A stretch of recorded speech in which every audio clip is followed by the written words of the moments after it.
Hello and welcome to Saturday Morning Cartoons, the weekly podcast that revisits, reviews, and ridicules some of the world's weirdest animated series.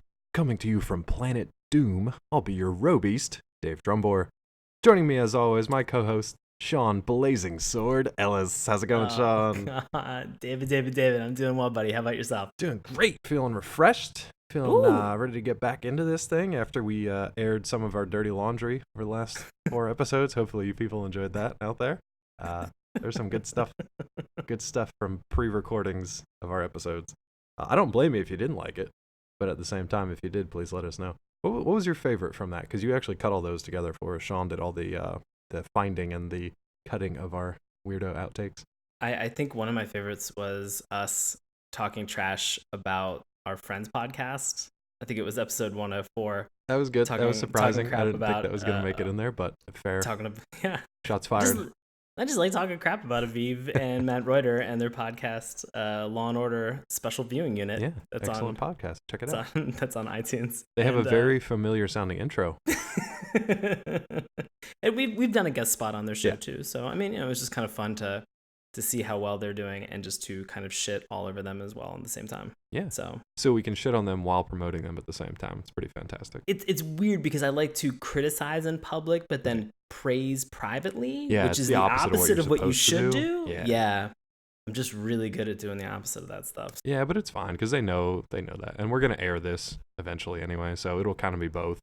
Right now it's private, but it'll be public eventually. I mean, I'm gonna send them like a package that just is like a CD with a recording of that episode on it. Just hot takes of us ripping their show apart. But I'm gonna put it on like a cassette tape. Just be like, figure out a way to listen to this diss track. Just to make them work for it. Yeah, a Laserdisc recording of Saturday Morning Cartoons outtakes. That's the most hipster thing you can ever make. Just gonna make my diss track insanely difficult for them to get and listen to. Well, you know what? Thanks to the power of the internet, the stuff that we watch for the next coming couple of weeks coming up here is not difficult to find. And I love the fact that it's probably easier to watch this stuff now than it was when we were kids. Oh, gosh, yeah. Which is amazing. And the fact that, I mean, I'm kind of beating around the bush here, but we've got a new series in a long and storied franchise of different series coming out for, of course, Voltron. Talking Voltron. And why are we talking Voltron? Because we've got a new series coming to Netflix this coming weekend. So we actually decided it'd be kind of cool to revisit the original Voltron. We're going to actually talk about the original, which we'll explain in a little bit in a couple of weeks here. Get that OG Voltron. Yeah, the OG Beast King Go Lion. And we're also going to talk about the new Netflix series as well with a special guest. That'll be coming up on next week's show. Yes. So yeah, we've got a lot to get to. We've got 35 years of Voltron to talk about. So right. Let's get it started. Sean's going to walk us through a little bit of the history of the series we'll be talking about tonight. Right. So this was initially produced as a joint venture between World Events Productions and Toei Animation. Voltron Defender of the Universe aired in syndication from September 10th of 1984 to November 18th of 1985. The first season of Voltron, featuring the Lion Force Voltron, was adapted from the Japanese anime series Beast King Go Lion. The second season, featuring Vehicle Force Voltron, was adapted from the unrelated anime series Armored Fleet Dairuger 15. The original series was created by Peter Keefe and John Teschman in 1984, using material that they had licensed from the Japanese animated series, again, Beast King Go Lion, and Armored Fleet Dairuger 15. So these guys just really did a great job at ripping off other stuff that was existing and bringing it to an American audience. I love it, though. I love the idea that they just took pre-existing stuff and then just kind of translated it and cut it into their own thing. I don't think you can get away with that too much these days, but back in 1981, I mean, anything goes, I guess. Since both of these gentlemen were producing it, they had no means of translating the Japanese series into English. Thus, they surmised the plots, created all new dialogue, edited out the more violent scenes, and remixed the audio into stereo format.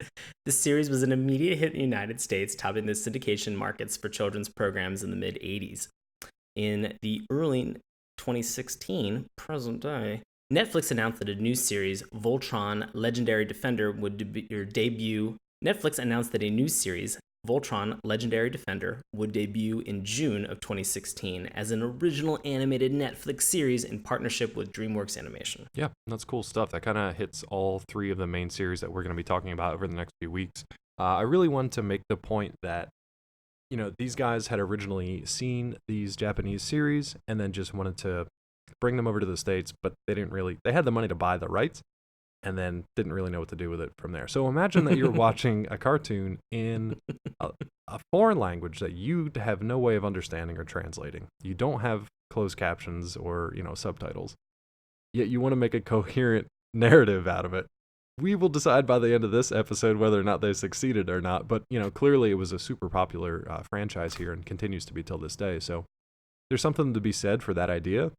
I think it's pretty ballsy. It's pretty brazen. It's something I would love to do, but I don't know if we can do that this day and age, because everybody sells international rights and everybody has an English cut these days anyway. So I just really want to know what was going on through like Peter and John's head when they were like, look, we're going to spend a fortune. A lot of drugs, I'm sure. We're going to spend a lot of money on these two series, which kind of are related, but really not. And then we're just going to redub them for an American audience, but we're going to completely change 90% of everything that's in it.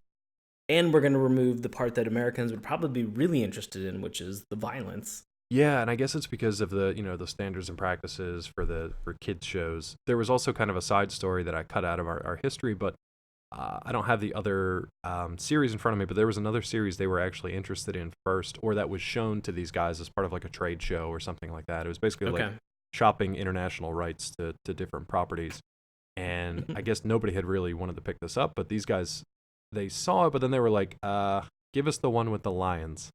So I don't know if it was actually this one that they wanted. I think it might have been a different series that they wanted to pick up, but there was literally something lost in translation. They ended up with Beast King Go Lion and Dairyger 15 and just kind of mashed them together in some parts, as we'll talk about. So there's like part one, which is all from Beast King Go Lion, the Lion Force.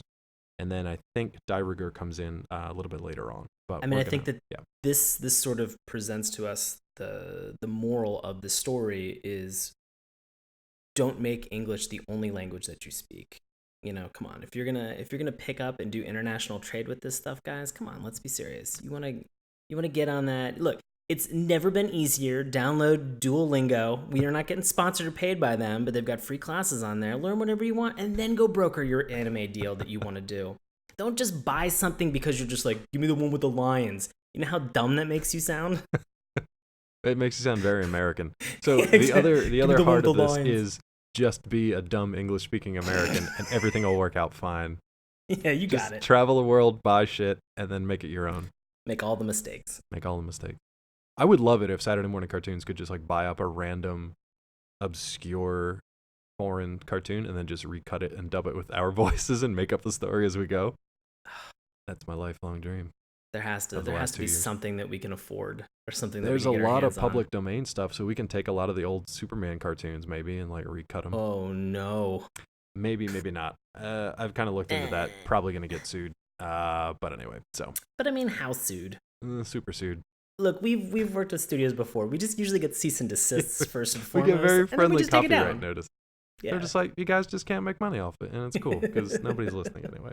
But no, so let's get back into the synopsis of the show we're talking about tonight. So, this first series was edited primarily from Beast King Go Lion, otherwise known as Hayakujo o Go Ryan, and featured a team of 5 young pilots commanding 5 robot lions, which, what else do you need, which could be combined to form Voltron, which is why the kids loved it. In this undefined future era, the Voltron Force was in charge of protecting the planet Eris, ruled by Princess Allura, from the evil King Zarkon, from Planet Doom, his son Lotor, and the witch Hagar, who would create huge robeasts to terrorize the people of Aris. And if you look at the word Aris too quickly, it looks like anus, so that should help you figure out how it's spelled. Planet Eris. Yeah, Those Eris, poor Aris, people of however you want. anus. The planet Anus. Oh, man. There's our new show. We're going to buy the rights to this show and turn it to Planet Anus. Planet Anus. Yep. Populated only by Arseface. Oh, God.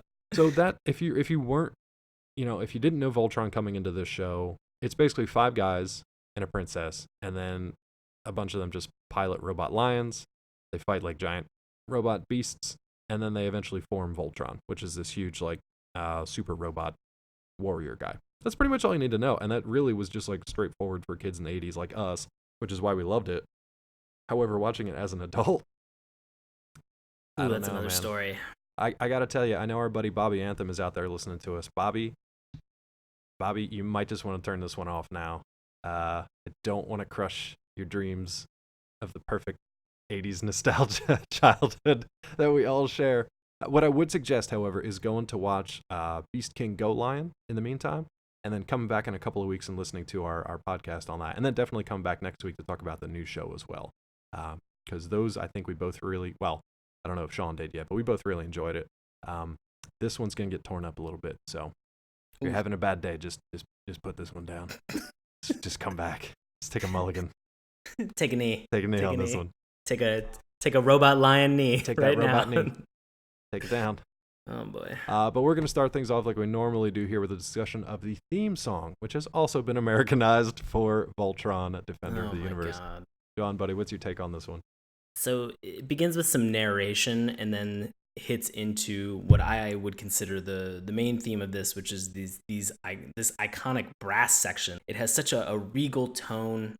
It's really interesting. It's just the problem that it continues to go back and forth between the narration and this regal trumpeting sound, which is heralding in the thing that we're watching this show for, which is this giant, beast this giant robot beast coming from the sky, and that's what we want. But then it's like, let's talk about these planets. I'm like, I don't give a fucking shit about these planets. Let's talk about interplanetary politics for a moment, children.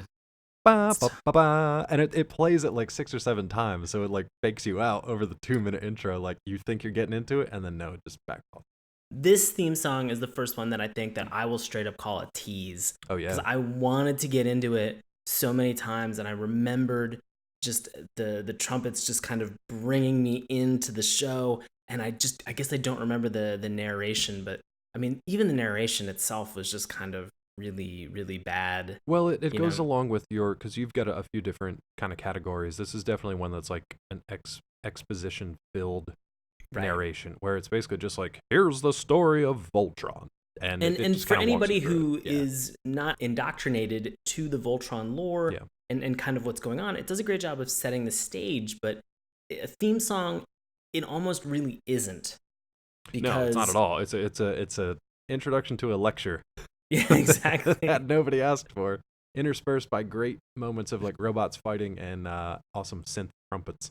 And just some really, really wild fades that they have of different of the 5 main pilots that are just kind of like tile cards, and they're sort of just like falling down in this sort of like wipe that looks like they are cards that are just sort of falling, like pieces of glass that are just flipping over. And you're like, like the entire squad is in the background and you're seeing them, but then they're just flipping through these single title cards. I'm like, I'm gonna go bug my parents to buy these Topps cards anyway, so just don't give me that. Let's just get right to this fighting robot shit. Look, man, the Rolodex wipe was cutting edge back in 1984. It was boy. These guys were the first one to use it, so it was pretty good. At least they didn't like gem style star wipe it back and forth. That would have driven me absolutely fucking crazy. Constant. But no, this was interesting for a couple of reasons, because it also helps to sort of differentiate between this and Beast King Go Lion. Because when we get to that episode in a couple of weeks, I mean, drastically different from the get-go, man. Even from the narration, definitely from the theme song.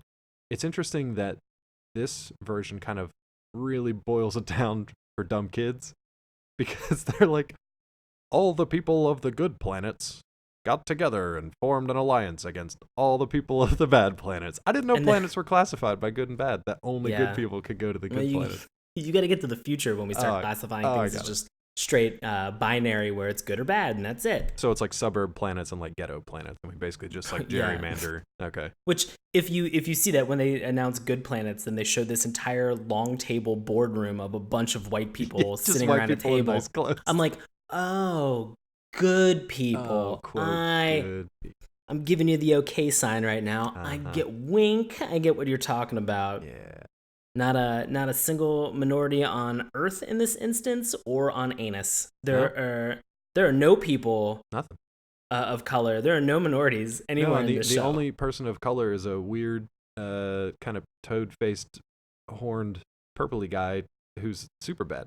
super bad guy. Right. And he's on the bad planet. Planet Doom. Yeah, with the fucking Madonna cones on his boobs. Oh, that's the talk about the Robeast, right? That comes up later. Yeah. We're talking about something else. This is Zarkon. Oh, okay. Yeah. No, I love that Robeast. I love that Robot Chicken made fun of that one. That one was pretty good. That was the most. Because it's one of the weirdest things you'll ever see on like kids TV. God. But speaking of these characters, let's get into the all-white brigade here, known as the Voltron Force. Good people left and right. Just to give our friends out there, I wish, this drove me crazy when I was a kid, I wish each of these characters was actually color-coded to their frickin' lion that they pilot. Holy fucking shit! People give Power Rangers shit all the time, but guess what? When you're a dumb kid, that makes sense. Oh, yellow Power Ranger, yellow Zord. Oh, now I got I'm sorry. Jason is wearing the red suit, so he goes into the red dinosaur Megazord. Yeah. Let's just, how fucking simple is that? Yeah. It's White the Ranger, easiest fucking thing. Yeah, white Zord, green Ranger, green Dragon. It's super fucking easy. And then for whatever reason, Voltron cocked it up, and they continue to do so to this day, and I don't really understand it. But for the sake of argument, we will go through some of these characters here. So we've got Commander Keith Kagane, and he is the commanding officer of Voltron Force. So he's kind of like your de facto leader. And he wears a red uniform. So what lion do you think he'd go in? I don't even care. It doesn't matter, because you're wrong. He goes in the black one, which actually plays into this this sort of 4-episode introductory opener that Sean and I are going to try to briefly talk about tonight. I thought you were going to say try to. Oh, we're going to try. I thought you were going to say we're going to try to remain positive about it. I was like, no, we never do trash that this one. If it's shit or if it doesn't make sense for some reason, we tell you. I think we can be the straight dope about this stuff, because we love these cartoons as a kid, but they're wacky. And I'm sorry to sidebar you, but you're correct. They're color coding these people, but it doesn't even matter when it comes. They're color coding the lions and they're color coding these people. None of it matches up. No, none of it matters. For my OCD, like this is the most frustrating thing I've ever fucking seen. I'm just like, just put it together. Just fucking swap uniforms if you have to. It's not that fucking hard. No, come on. But it does kind of play into the mythology of this series. So real briefly, this 4-episode arc is kind of like the introduction of Voltron for this team. So it literally takes 3 episodes and 20 minutes of the 4th episode before you fucking see Voltron. And I'm not talking in like the narration or the little cutscenes and stuff. I'm talking about by the time these kids get their act together and form Voltron, you are 90% of the way through these 4 episodes. So we're going to cut most of that shit out. This entire 4-episode arc should have been called White People Stumble Ass Backwards into Glory. Yeah. I also like that. Could have been lost in translation. That might have been the original series they were trying to buy. But for this reason, they don't have all the lines together at the beginning, right? There's basically, it's 3.5 episodes of them trying to find all 5 lions, all 5 keys that they need. It's like you'd lost your key at home. It's basically like that, except they're trying to pilot a robot lion and form Voltron. If your house was infested by rats. By sentient mice. By space mice. So Keith, as the de facto leader, he's pretty much the leader you'd expect. He's very confident. He's level-headed. He organizes everybody in battle. And he wears a red jumpsuit, but that means nothing. Go ahead. I want to remind, he is the commander. Did you notice that there is one distinct moment that he drops that little nugget in conversation? He's just like, I'm the commander. No, when did he say that? What a dick move. When he meets Princess Allura. He's just like, smart. I'm the commander.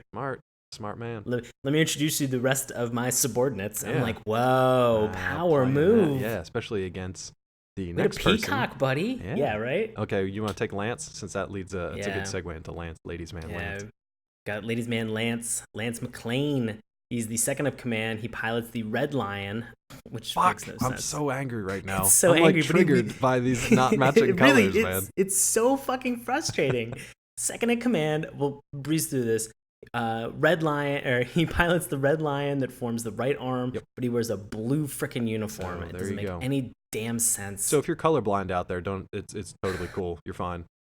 You're with the rest of us because none of it makes sense. But no, he's cool. He's your typical kind of second in command. He's kind of cocky. He's a little reckless. He's a ladies' man. So they kind of play well together.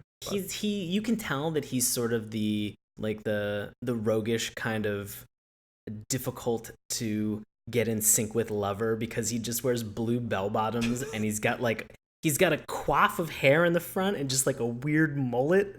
Like Oh my god, it's such a bizarre fucking combo. But I'm just like, hey, you do you, buddy. I will say, That and I'm not works. gonna give too many spoilers or nods to the new series that's coming out for Netflix, but they do reference mullets a couple times, and it cracked me up. There are a lot of really so funny fucking references good. in the new one, so it's pretty good.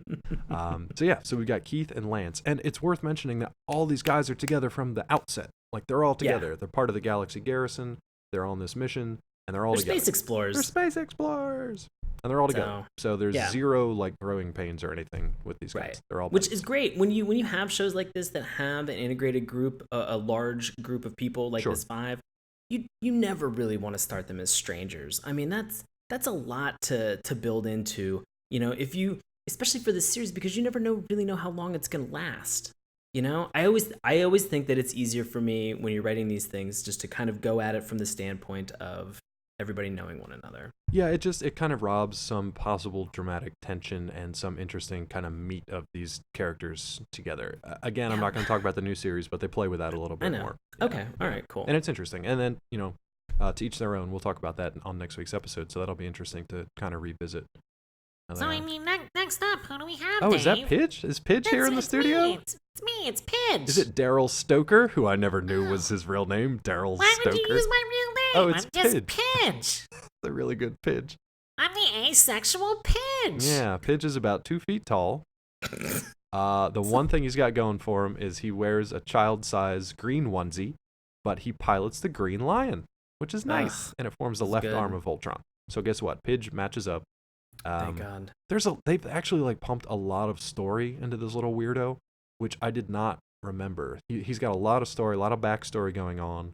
He can jump super high for some reason. He's like the Luigi of this group, which is great because he's just all in green. And he's just all in green, but he doesn't have a mustache because he's perpetually 12 years old. And has a hairband like a woman. Yes, Pidge is very kind of androgynous between the voice and the size. He's not androgynous. He's straight up femme, and that's cool. Like, that's great. Own it, Pidge. Yeah, I mean, own it. You look good with it. Yeah. Who doesn't like that little beret? That little beret, not beret. That little beret that you're wearing. Oh God, I wish he had a beret. and his lion had a beret. Oh, I wish his lion had a beret. I want this to happen so bad. And when the Voltron goes together to make the sword, it's just a baguette. just a baguette. just a baguette. Just a freshly baked baguette.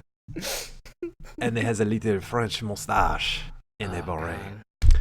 That's the end of the French impressions for tonight. So Pidge is actually like sort of your brainiac, right? So he's not huge on stature, but he's big on brains, and he's your main strategist. He's always figuring stuff out, and he's pretty agile too. So he's pretty interesting. Apparently, he's got a twin brother named Chip. Yeah. Who knew? Would have never guessed. So if you were to contrast this character, who would be who would be the yin to Pidge's yang? So like if Pidge is really small and smart and femme, I would look for somebody who's like big and kind of dumb and fairly macho. Yeah, that'd be right. I'd say Hunk. Yeah. I'm going to go Hunk.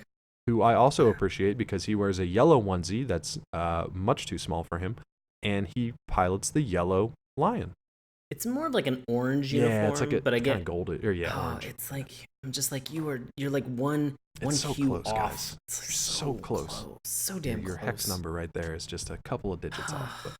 But at least it matches, whatever the shade is, at least it matches. He's not clashing. Right. He's not wearing fall colors in the spring or whatever the deal is. But exactly, he's not wearing white after Labor Day. That's right. He's a fashion. They're actually all wearing white after Labor Day. They're all wearing mostly white. Yeah. Do they have Space Labor Day?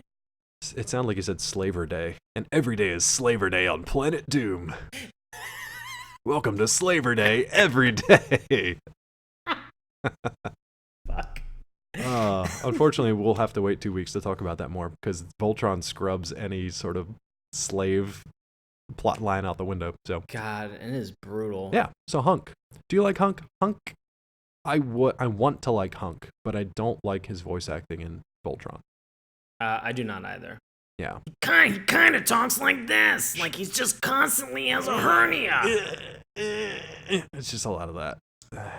I think I missed something. I'm all right. Everything's fine. Thank God you pilot the Voltron lion that has a donut in it. Little hemorrhoid donut. In your lion. Yeah, it's very comfortable though. Very comfortable. Yeah. No, he's your typical kind of like fat, funny guy in the show.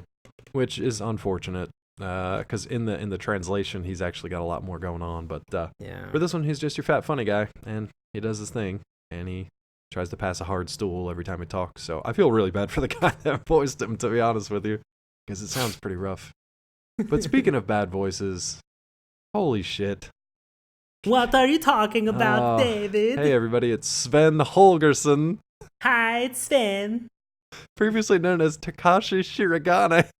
Why would you do that to me? I don't know why they would do that to him. Why did they make a Japanese pilot who pretty much, he looks kind of like Bruce Lee, right? Yeah. He looks yeah, like he Bruce does. Lee. And they made him into a Norwegian pilot who was originally second in command. I don't know when this like shift kind of happened. I mean, I do. We didn't get to it in these episodes. Something happens to Sven, Yeah. which is a blessing and a curse because you only have to listen to his terrible voice for a few episodes. And then he's kind of kicked to the curb. Do you mean that something happens to me? Yeah. Oh. Yeah. It's actually pretty bad. Yeah, I know. So here's another one where he's got a black uniform, which is pretty freaking sweet, if you ask me. But he's It piloting, looks awesome. and he's piloting the Blue Lion. So it's like, I remember as a kid, like looking at my little tube TV and trying to be like, is that black and blue, or is it blue and blue? Like you couldn't tell because the hues were so close. Oh, okay. Yeah, but no. Black uniform, Blue Lion. I know we're really getting hung up on this, and it's kind of silly, but it even gets sillier once we talk about the next character because she also kind of inherits a very different lion with a very different uniform. And of course, Yeah. we're talking about Princess Allura, who in this cut, I don't how much dialogue did she actually have? She had a lot of moments where she just looked like she was crying, or they panned over like a really manly face, and I was like, "Oof." There okay. were so many times where they would have like lines of dialogue between the other all male characters because everybody else was male except for like Hagar the witch, which we don't even know what she was because she was just like a shadow creature with a cat. Same with Pidge. Yeah, same with Pit. But yeah, so they would have like these back and forths, and the guys would be talking and trying to figure stuff out, and then they just pan over to Princess Allura, and she just kind of has like this deadpan look on her face, and she just kind of smiles, and then never Yeah. says a word. They cut away from her, and it's the most awkward thing ever. She does get a couple lines of dialogue later on, but the cool thing about her character, not only is she like princess and ruler of the entire planet and the kingdom, she's got this connection to the robot lion. She's got a connection to these little space mice that kind of hang around the planet, which come into play in a variety of different ways. But she also takes over as a pilot on one occasion, or more than one occasion actually. But just when one of the pilots gets injured later on, she actually steps in with her pink uniform, which I don't know, did she have custom made? Did the fucking space mice make it for her Cinderella style? I mean, everybody's got to have a color, and everybody's got to, be bucketed into something in this universe, on the planet Anus. She's a princess. She's gonna do what she wants. Yeah, she can do whatever she wants. I think she she can do looks whatever the great. hell she wants. She looks great. She's got a pink dress. She looks like the princess from Super Mario Brothers, which is fine. Looks like Peach. She should look like Zelda for me for a little bit. Yeah, actually, I could see that too. I guess like kind more of a combination modern of the two. versions of Zelda. Yeah. She could fit right in with like the princess line of Nintendo and anime. But yeah, then she gets the pink pilot's outfit, and then she pilots the Blue Lion when Sven gets sidelined / killed, depending on which version you watch. Yep. Which is good. No more Norwegian talk, so that's good. That's good. I think that pretty much wraps up our characters. Do we have anybody else to talk about? I mean, we've kind of mentioned Zarkon. He's your typical big bad guy. He's got a witch with a cat, and then he's got sort of this second in command who's just like a real asshole, basically. Yeah. Pretty much all I need to know. I'll say this. It seems like for like an intergalactic tyrant, somebody who's trying to take over all these planets and is so bad to the core and, is just really going for all of this, it doesn't seem like he has really won the respect of the people who he puts in higher command. It seems like his minions love him. He can fist pump at a rally all day long. I'm pretty sure they're all robots, so they're kind of just like programmed. Still, yeah, but it seems like everybody else is just like, don't fuck around with me. I got other stuff I want to do. Yeah, I just want to like whip people and stuff. Just like, why exactly? I just want to make giant robeasts. Yeah. It's amazing. But those are the only other two guys that, Zarkon really deals with. Yeah, and honestly, it's mostly just like these faceless kind of robot soldiers that our guys will have to fight against. Or you don't even see the people themselves. They're just kind of like these, ships that just kind of fly around and the robots tear through them and you never really see much of anything. Or simply because by virtue of this show, it's just those different weekly beasts that they just throw at Voltron as cannon fodder for them to get sliced in half. Exactly. Which is fun. I mean, I'm here for that all day. I'm in. So let's get into the show itself. We're going to walk through kind of these four halfway through the hour. Were we both we're both on board with this premise and this idea. So let's get into where they go wrong. So right from the outset. Yep. So, okay, keep in mind, as we're talking about this show was originally very, very different, and we'll talk about that in a few weeks, but just keep in the back of your mind that, like, as we're walking through some of this stuff, this was a story that was cobbled together after, like, a finished product. It would almost be like if you got your hands on a bootleg movie that some guy, like, just shot it in pieces and then edited it together in a different language the way he saw it. So, like, Jeffrey's bootleg director's cut, right? And then just presented it to you and we're like, here's the movie that I saw. The story's completely different. The characters are kind of the same, except they're Norwegian now. And they make such weird comments about things that they like go out of their way to make excuses for stuff. And I think you'll probably pick up on this. I mean, you probably picked up on the same things I did. So at the beginning, these five guys, part of the Galaxy Garrison, are tasked with finding the legendary robot lions of Voltron. The narration pretty much introduces like the story of Voltron. They need him to defend the universe. These guys are tasked with finding it. You got something there? No, it's just, it was kind of conflicting because you know that they're sort of looking for Voltron, but when you cut to what's going on, it sort of just seems like they're out on sort of a mission to planet Eris to see if everything, they kind of stumble upon the planet Eris that is under attack, and they're like, oh, we are the Galaxy Garrison, we should go in as space explorers and we should assist them on sort of a missionary like a goodwill mission. Yeah, exactly. But it even starts off kind of almost like a Star Wars thing where they're zipping through space and they're like, oh, what's all this space debris? Are we in an asteroid field? Right. And it's like every scene should explain itself, but they have to layer this exposition over it because most of the scenes they pull were from like extraordinarily violent acts in the original series, so they have to explain everything away and give new context to it. So go ahead, Sean. So the way that I've been able to break down these 4 episodes is that over 50% of what is done during this show is recapping exactly what happened 10 seconds prior. Yeah, because we couldn't show it. I don't need that. I don't need it. We couldn't show it, so we'll just tell you what happened, and everybody's fine. Case in point, there are times when they're on planet Anus or Aris. Yeah, it's Anus. I'm good with Anus. I'm good with Anus. Yeah. So they're on planet Anus, and the Voltron force now is just like, we gotta get these lions together. And then it cuts to the Galaxy Garrison, and they're just like, we hope that the Voltron Force... I'm like, how did you suddenly know now that they're called the Voltron Force? News travels real fucking fast here. They're like, you shall be called the Fellowship of the Ring. It's just one of those things where it's like, it is. It's a cool fucking name. We're gonna give it to somebody. I've been thinking about this one for a long time. Waiting for the Voltron Force. So we go from Voltron Force that's just like, we gotta get the lions together. Then we immediately jump to the Galaxy Garrison, and they're just like, we hope that the Voltron Force gets the lion together. Then we cut over to the bad guys, and they're like, I heard that the Voltron Force, again, news travels real fucking fast. It's instant. Like, I really hope that the Voltron Force doesn't get the keys to those lions. Back to Voltron Force, and they're just like, we gotta find these keys. Oh, and they're constantly saying like all 5 lions. They're constantly like, I can't. And if they get all 5, because if they get 3 or 4, whatever. But if they get all 5, shit's going down. That's right.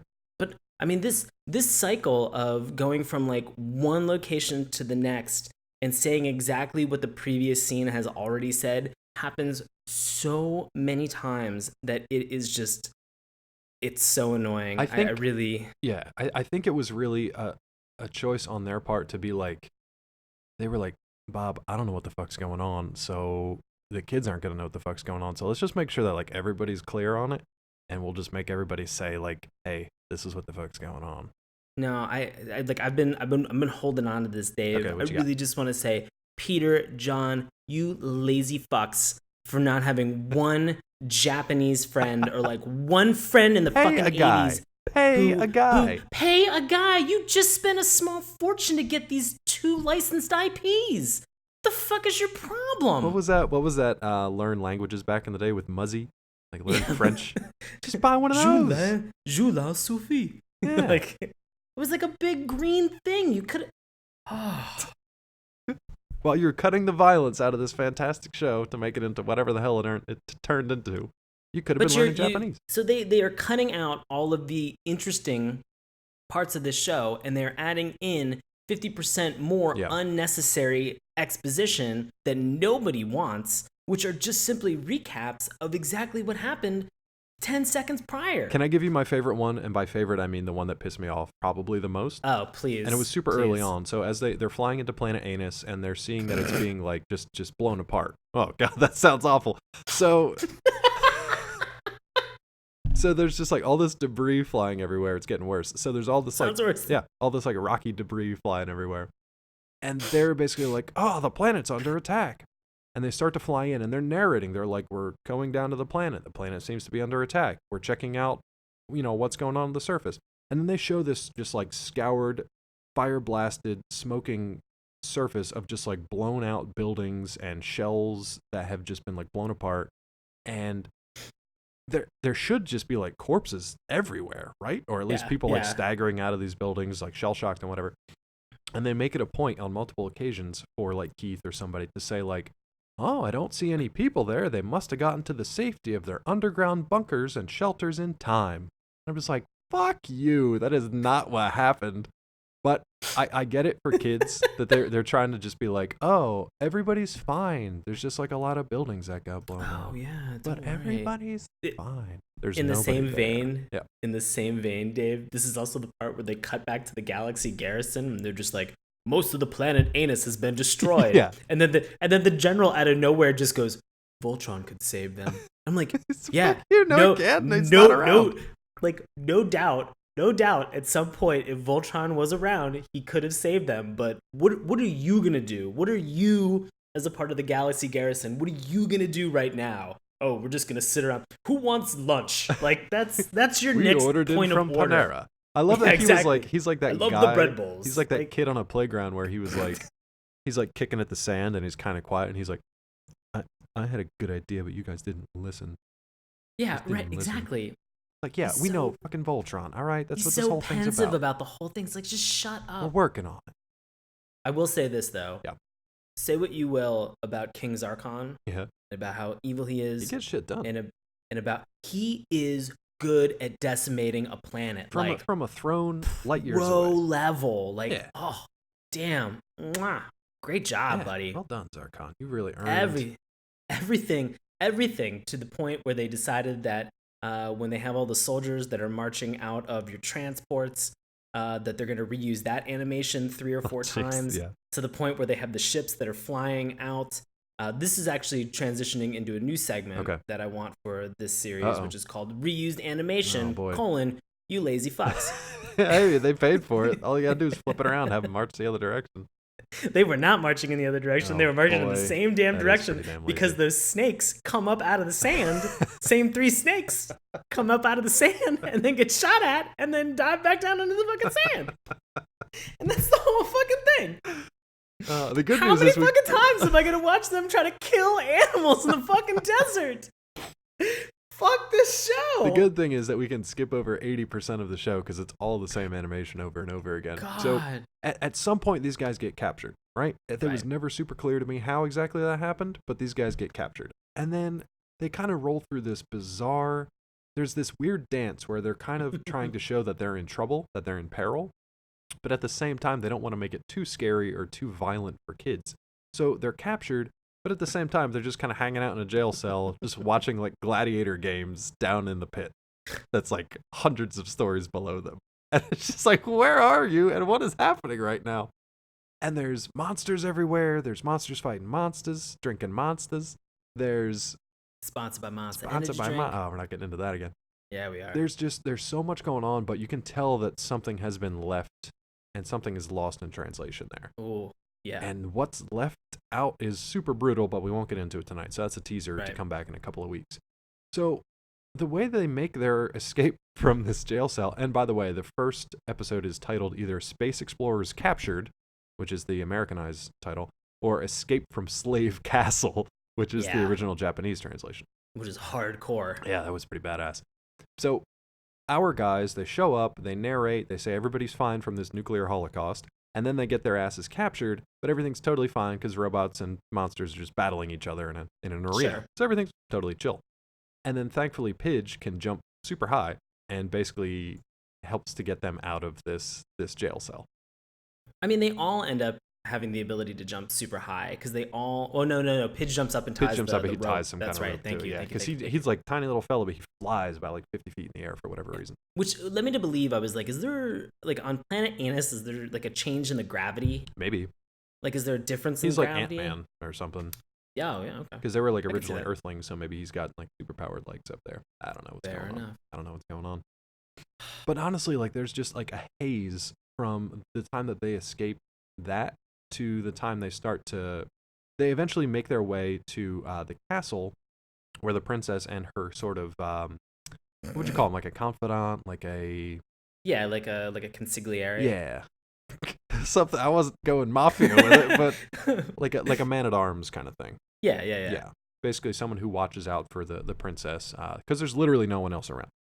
These two are the only ones left because everybody else is quote unquote safe in their underground bunkers, right? Which this guy, let's get his name. Let's get his name. Let's get his name right. Go ahead. It's pronounced Quran. Right. Okay. All right. It just I'm not gonna say it that way. it threw me for like 2 seconds. I was like, wait, are they talking about the religious text? Like it Yeah, no, it definitely they pronounce it like Quran.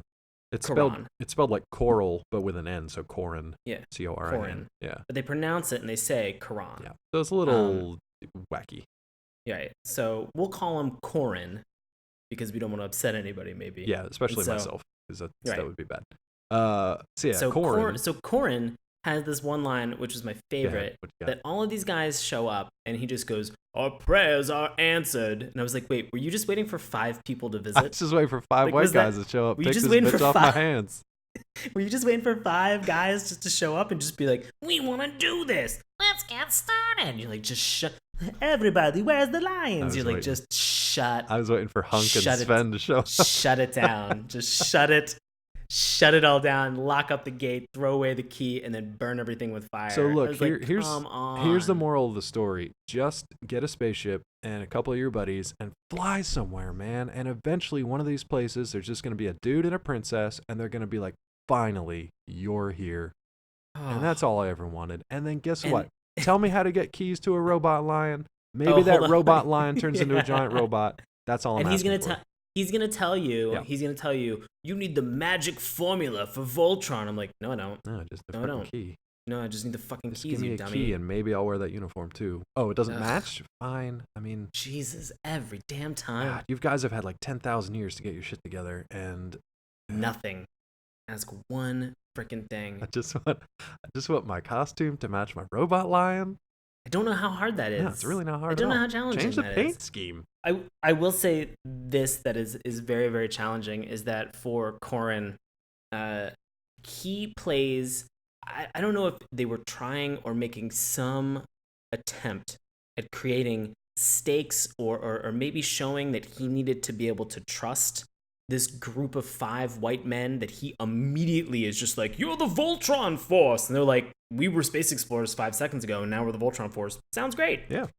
So I didn't know if it was something, but Korn plays this back and forth with himself, which is a dumb game to play. He's been like by himself and with Allura for a very long time, so I don't Right. know if his mind's all there. But he continues to just do this, which is, You're now the Voltron Force. I don't know if I should show you where the lions are. The Voltron Force. Where are the lions? I won't tell you the secret force. Here are the keys to the lions. I'm going to keep one key away from you. Shut up. He's basically like Norman Bates. Yeah, he is. He is. He's bipolar disorder that he has from being alone with Allura and these mice. space mice for as long as he's been in there has clearly driven him insane. And it is one of the parts of this show that was maddening. I was like, your planet is decimated. You've been waiting all these years for these 5 dudes to show up and pilot these lions with a little bit of courage and a lot of stupidity. Just give them the keys to the kingdom, because you're as good as dead anyway, idiot. All right, so I got 2 things. One, from a practical standpoint, if you've had that long to get stuff ready for the Voltron Force when they show up, maybe have all 5 keys just fucking locked up and ready to go. Maybe. Oh, you could not have said that better. Damn it, just get them all together and don't waste my time. I don't have 3 episodes and 20 minutes to waste, but they do it anyway. But then from a practical standpoint, this kind of conversational thing that goes back and forth, again, remember, and I have to keep reminding myself this when I watch it, this was all in Japanese, and they didn't know what was being said. So they just kind of had to match their animated lip movements with new English dialogue. So Korin, who is probably in a very sort of stereotypical Japanese anime kind of way, probably just monologuing for 10 minutes straight because he just has thousands of years of history to explain. Yeah. He's probably pretty coherent in the Japanese version, but then the English version just decided to make him a crazy person and basically make him mumbling to himself the entire time. Again, Dave, I'm going to refer you to the middle finger. I'm going to refer you to the middle finger that I'm giving to Peter and John for not properly translating this stupid show. For listeners out there, it is a giant robot lion middle finger. So yeah, we wouldn't have it any other way. So with we got show. that going for us. But yeah, so then I know to your point, but he plays that from the moment they meet him. He plays that game 4 distinct times. Oh yeah, and it's just stop it. Just knock it off. Here's a great. You're playing coy with nobody. But here's a great illustration of the lost in translation stuff. So think to yourself, if you were gonna yell out at a moment of victory, you were gonna yell out, "Beast King, go lion!" Right? Make your mouth go through that. Wherever you are, just scream it out, "Beast King, go lion!" That takes you a second or two.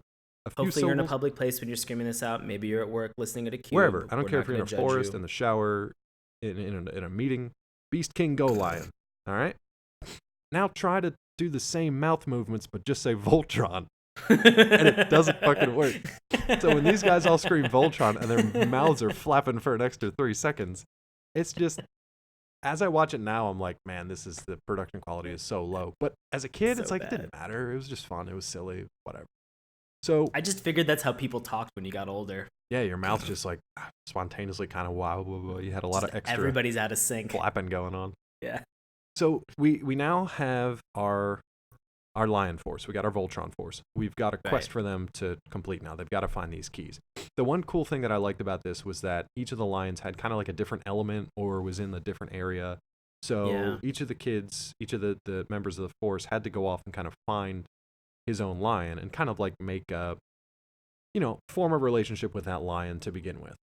Not that much, but I mean, just to kind of find that lion and kind of earn that, I thought was pretty cool. They weren't just sitting in a garage and waiting for him. They had to go out and earn it. Yeah. They had to go down a spiral zip line, which looked dangerous as fuck. It is. And then they had to drop into this it looked like an X-Wing that rode in a tunnel, which this just seems like an egregious waste of transportation and fuel costs at this point. I picture Korn and Allura just we don't have the lions, we don't have the keys. These guys are going to be so pissed when they get here. Let's at least make it fun. Yeah. You going to do a zip line? Yeah, let's do a zip line. So zip line all the way down. Yeah. It was one of those folding shuttle transport that they had in the Star Wars series. And then they just go straight up into the chest of the lion, and that's it. And you're like, oh, cool. Now they're gonna chat and get to know this lion anymore. And lion's just just put the damn key in. Just put the damn key in, buddy. See, and that's honestly I jest Like, that's what I would have wanted. I wanted a little bit more of, like, it was cool that, like, one's in a volcano, one's in a forest, one's buried in the sand, Right. one's up anus, whatever. It's like, they were These are cool all things, but cool then they just, like, things. rode a transport there and just fucking injected themselves into the lion's head. And the lion's just like, just put the key in and let's get this shit over with. Ugh, But God. then they've only got 4 of the keys, which is pretty Yeah, worthless when it because comes to being Voltron. Because I decided that it would be a great idea if I went Good off job, on Pidge. my own. Idiot. You're supposed to be the smart one. I'm dumb as shit. Pidge is the reason why everybody got mismatched lions. He threw the whole thing off. I know. Sean is so mad about that. So still angry about it.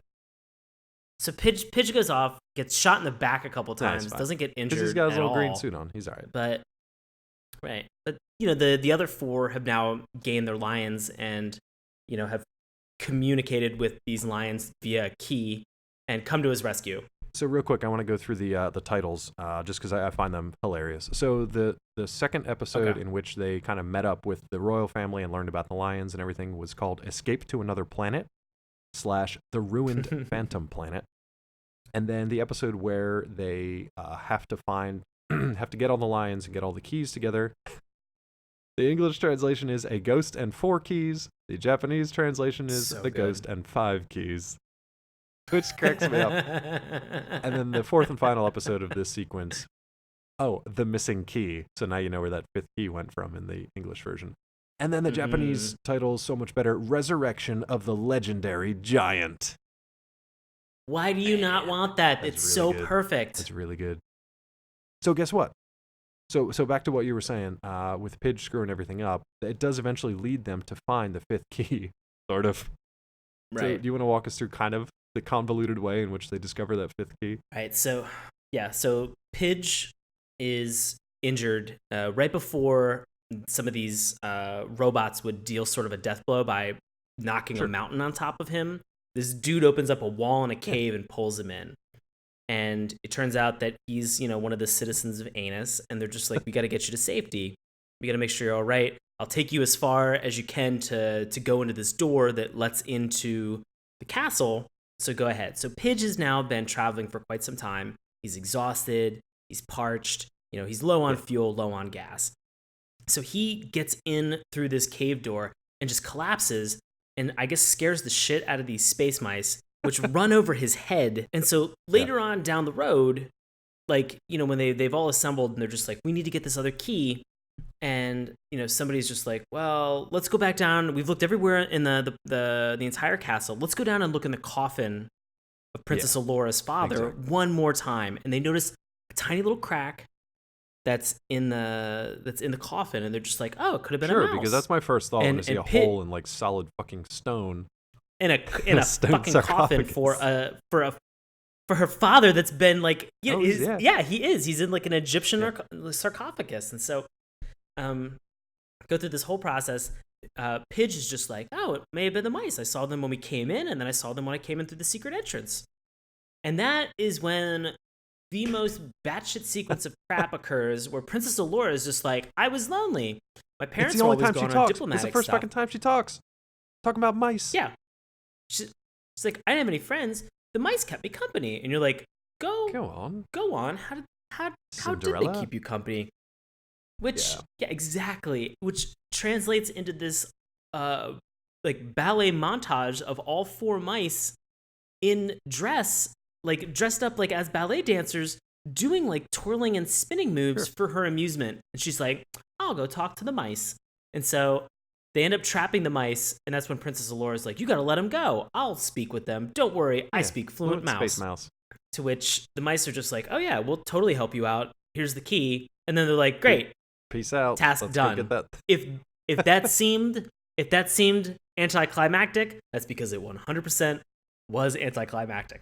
Yeah. So the giant, the crazy chase for this 5th and final key just involved space mice, a crazy princess, and a ballet dance. And that's pretty much it. Oh, and a key hidden in a sarcophagus of an ancient king. That was the only kind of cool part.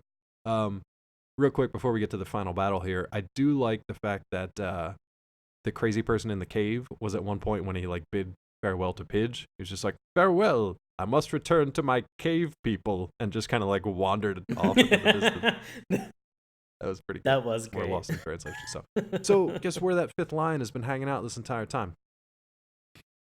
At the top of a fucking pedestal with a giant lion statue in stone, like plain as day. It's actually the statue that like lured them down to the planet when they originally were like in the atmosphere.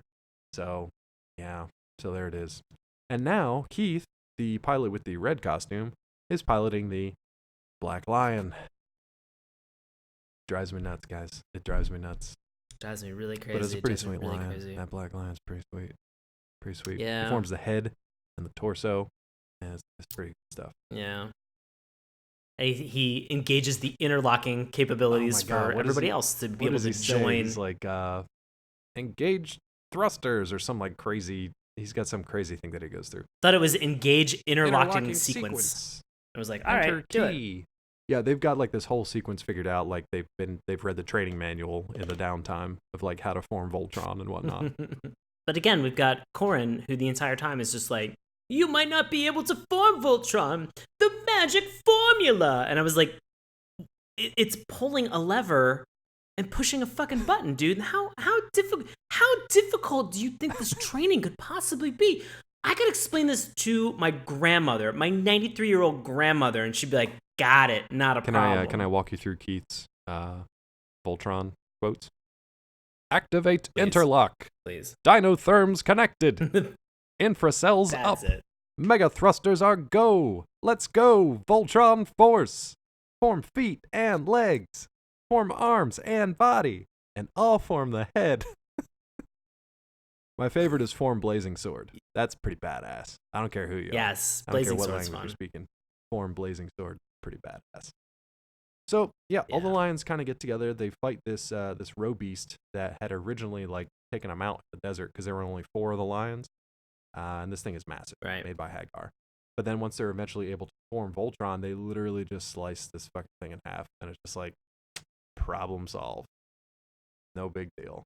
It's like at that point, it's just end of story. It's beginning of and end of story. It's this is alpha and omega in like one episode. It's pretty good at that point. Like 3 episodes and 20 minutes into it, you finally see Voltron. He's finally badass. Yes. Everything's good. Now they can start the series. And honestly, like we've been pretty hard on it because it is really, really rough watching it as an adult, especially if you watch the actual source material. So it is pretty rough, man. I'm gonna be honest with you. When I went back to watch this, I was surprised. Sean has actually had a phrase, a term, for a very long time. Has been on this show since almost from the beginning, and I'll let you kind of talk about it because it's kind of like a phrase we use to describe when you think something's good, but it turns out to not be as great as you remember. It talked about the term the Voltron effect, and I've had this for a while. So Voltron, you could not get Voltron on, unless you had taped it off of the television. I believe that there were some VHSs that were released, but for the most part, it remained off DVD and like modern formats for years. And then I want to say in 2006 is when it finally became available. And I had Netflix back when they used to deliver CDs or DVDs. And I had this in my queue right away. I was so excited. I got the first 3 discs. I was so pumped, put them in, and then just proceeded to cringe for like 4.5 hours. I was like, what am I watching? And so the Voltron effect for me is when you have that nostalgic memory from your childhood, you come back to it maybe 15, 20 years later as an adult, and it just does not live up to the standard or your memory of what it originally and once was when you were a child. And so this was my first cartoon that did that for me. And so I've lovingly referred to it as the Voltron effect. It's interesting because it's kind of like the core of this podcast show that we do too, because so many of these shows that we watch have that effect. And it's funny that we finally got to Voltron, and then that definition holds up. Only took us 105 episodes. I guess. We did it, you guys. We got 2 more weeks worth of it. So, any final thoughts, kind of on the original Voltron here before we wrap it up for this week? No, Peter, John, this is a mess. You guys should Look, be ashamed of I'll yourselves. have to say thank you to those guys just for having the idea to bring this over, because honestly, we probably never would have seen it quite like this, for good and ill. So the fact that it's here and it existed and it was part of our childhood, I think can't replace that, and I think that that's fantastic. I just wish it was better. No, So I agree. It's rough watching. You make a strong point, Dave. In our You little make a real stupid solid kid minds, point. this was the greatest thing ever, because it's just 5 robot lions forming a giant fighting robot man, and it sold so many toys. Yeah. So many toys. So I'm glad it's here. I just wish it was better. I think that's my Correct. final statement on it. I think that's as much of a recommendation as I can give this show. And to friends like Yeah. Bobby out there who just don't want that nostalgia ruined, probably just avoid it. Check out the new series. Maybe go watch Beast King Go Lion if you haven't seen it. Don't go back to the watering hole here. Yeah. No, Don't go back okay. to the source. Don't do it. All right, it's gonna wrap it up for this week. Voltron, Defender of the Universe. Sean, buddy, what do you have going on out there in listener land? Woo! Got a bunch of shows that are coming up for the next couple months that are going to be at Washington Improv Theater. If you are interested in tickets, you can check out witdc.org. And as always, you can find me on Twitter and Instagram at Sean Paul I hear that Ellis. Instagram has a lot of super cool pictures and stories. Somebody went on vacation recently, and so they've been posting a lot of So photos. definitely go check that out, because I don't go anywhere. I don't have an Instagram, so you'll never know what I'm up to. Well, I'll just start tagging Allison. Yeah, and then I'll know everything. what you're up to at least. So. Yeah. I took a trip overseas and played around a lot with some travel photography. So Yeah, I had you a guys blast visited doing our it. friend Sven Horgelson, right? Pretty close. Exactly. I wasn't in Norway, but I was in Iceland. Close enough. For a I'm an week. American. I don't have maps. Close It's gotta enough. be close. Dave, what do you You know have what, going man? on? What's up Pretty with much the same thing. 105 episodes in, I'm doing the same damn thing. So you can find me over at collider.com. We do TV and movie news, as well as some recaps of some of your favorite shows out there.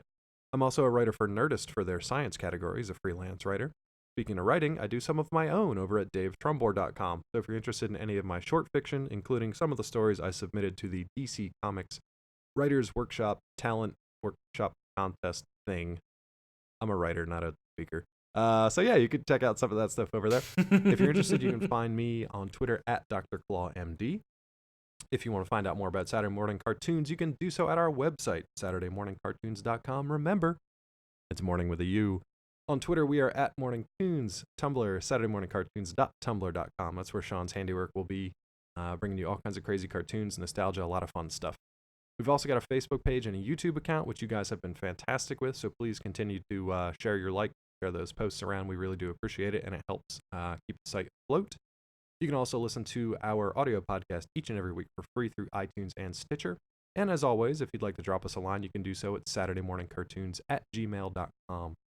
We will be continuing our Voltron theme for the next couple of weeks. Next week, because the new Netflix series is going to be out, we're going to have our special guest, Max Nicholson.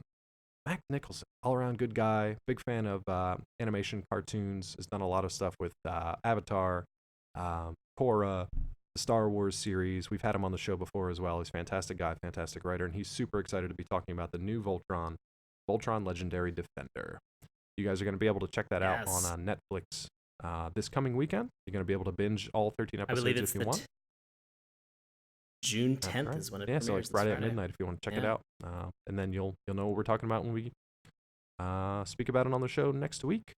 And then, the week after that, we're going to be rounding out June with Beast King Go Lion. We're going to be going all the way back to the original series, and we're going to have special guest Melanie Harker joining us again. Fantastic. We're going to go back before the Americans fucked it up. It's going to be good times.